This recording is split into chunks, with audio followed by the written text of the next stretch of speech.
Tim Cook just stepped down as CEO of Apple today. He may have just pulled off the most perfectly timed exit in CEO history.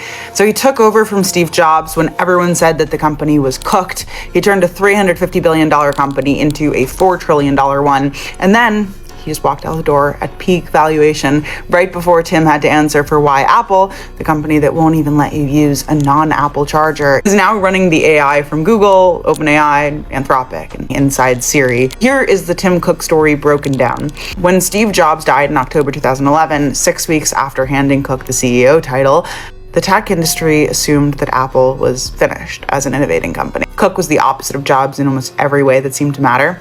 He was quiet, where Jobs was electric. He was operational, where Jobs was visionary. He was the anti-Jobs, a supply chain guy from Alabama who spent 12 years at IBM. He wasn't the product person, he was the plain vanilla guy who made products show up on time. Then what Cook did with that job was to make Apple boring on purpose. He didn't try to be the next Steve Jobs. He turned Apple into a revenue-generating machine. Revenue went from $108 billion to $416 billion.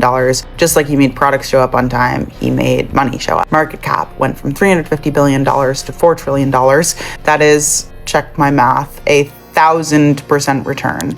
He launched the Apple Watch, AirPods, Apple TV Plus, and he turned services into a $109 billion annual business, bigger than most Fortune 500 companies on its own. Say what you will about Tim Cook, he ran the company through a pandemic, a trade war with China, and tariff chaos twice. Whether or not you like the new colors of the iPhones is a different story. He made Apple the most profitable, boring company in history. He did all of that while everyone else spent 15 years writing the same article. Tim Cook is no Steve Jobs. He wasn't Steve Jobs. He didn't wear turtlenecks. He wasn't trying to reinvent the iPhone. He was the person who turned everything that Steve Jobs invented into something that could survive without Steve Jobs. He consolidated.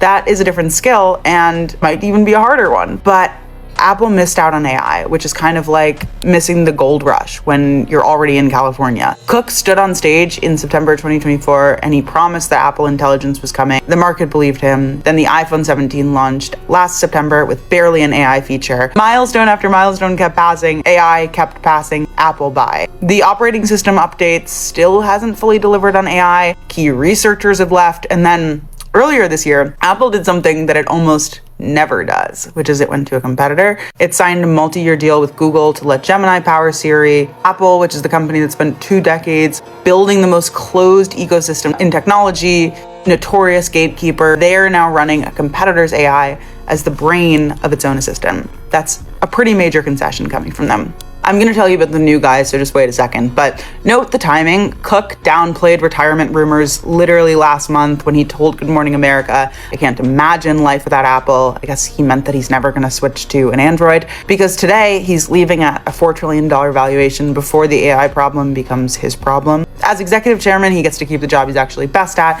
which is working with governments, minding tariffs, the EU, China manufacturing, all that good, boring stuff that an IBM guy can tackle. He's giving up the product job and he's keeping the geopolitics job. That split tells you everything about where Apple thinks its real problems are. So they're bringing in some fresh, new talent. John Ternus, he's 51, a mechanical engineer from Penn. He joined Apple in 2001, meaning that he actually worked under Steve Jobs. So he's the last member of the executive team who built products in the Jobs era. And that's not an accident. Apple chose a guy who remembers what the company actually felt like before it became an operations machine, when they were truly still thinking different. Either way, we're about to see how John Ternus will answer the AI question.